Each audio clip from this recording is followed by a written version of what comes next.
최근 들어 김치를 직접 담그시는 것보다 구매해서 드시는 인구가 더 많아지고는 있지만 아직 가정에서 직접 담가 드시는 분들도 많으실 거라 생각이 드는데요. 김장할 때 생각 없이 사용하던 것들이 우리 몸에 해로운 독성 물질과 또 질병을 유발한다는 거 알고 계셨나요? 오늘은 김장할 때 주의해야 할 것들, 우리가 그동안 모르고 사용해왔던 것들을 알아보도록 하겠습니다. 김장할 때면 어김없이 등장하는 고무대야입니다. 고무대야라고 해서 고무로만 이루어져 있을 것 같지만 사실은 플라스틱 계열의 성분들도 굉장히 많이 포함하고 있다고 합니다.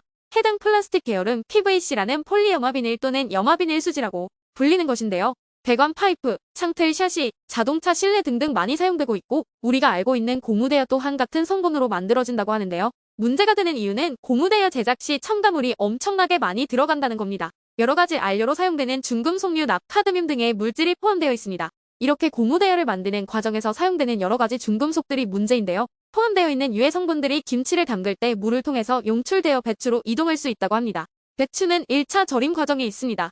이 과정을 거치면서 용출된 중금속이 배추 안으로 들어갈 가능성이 있다는 건데요. 고무대야 제작 시 가장 많이 들어가는 중금속류 중 납과 카드뮴은 신경 독성 물질과 발암 물질이기도 하고 신경 독성 물질이기도 합니다. 장기적으로 이런 물질들에 노출이 된다면 신경계의 영향 또는 심혈관계의 영향과 같은 만성질환의 위험도 상당히 높아지는 결과를 초래할 수 있다고 합니다. 통상적으로 공기나 피부를 통해 노출되는 것에 비해서 음식 섭취를 통해 이전되는 노출량은 굉장히 상대적으로 높고 건강에 영향을 줄 수 있는 가능성이 높은 것으로 알려져 있습니다. 김장 김치 같은 경우 한번 만들면 오래 두고 먹는 특성이 있기 때문에 장기적으로 노출될 위험이 높습니다. 가급적 김장하실 때 식품용이라고 적혀있는 대야를 구매하셔서 사용하시는 것이 좋고 스테인리스 계열이나 실리콘 계열 대야를 사용하시는 것이 좋습니다. 여기서 끝이 아닙니다. 김장하실 때 꼭 한 번쯤은 사용하셨던 이것, 바로 고무호스입니다. 고무호스 같은 경우 탄력적으로 움직이는 제품이기 때문에 제작 시 들어가는 첨가 중 페놀이라는 물질과 유화제로 자주 쓰이는 프탈레이트 계열의 가소제들을 많이 사용합니다.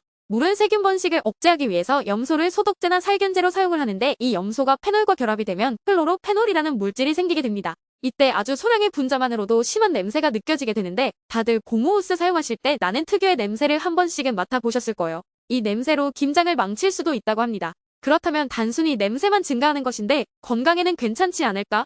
라고 생각하실 수 있는데요. 클로로페놀은 현재 발암물질로 알려져 있진 않지만 발암과 유사한 독성을 야기할 수 있는 것으로 전해지고 있습니다. 기준치 이상의 양을 먹게 되면 중추 신경계에 이상이 생기고 구토나 복통, 급성 독성 현상이 생기게 됩니다. 이미 대다수의 고무호스에는 식품용으로는 사용하지 말라는 경고가 부착된 제품들도 상당수 볼 수 있습니다. 김장하실 때 가능하면 직접 물을 받아 쓰시거나 실리콘 재질의 호스를 사용하시는 것을 추천해드립니다. 그동안 무심코 사용해왔던 제품들을 좀 더 꼼꼼히 살피고 우리가 모두 더 건강한 삶을 살 수 있게 되었으면 좋겠습니다. 오늘 내용 도움이 되셨을까요?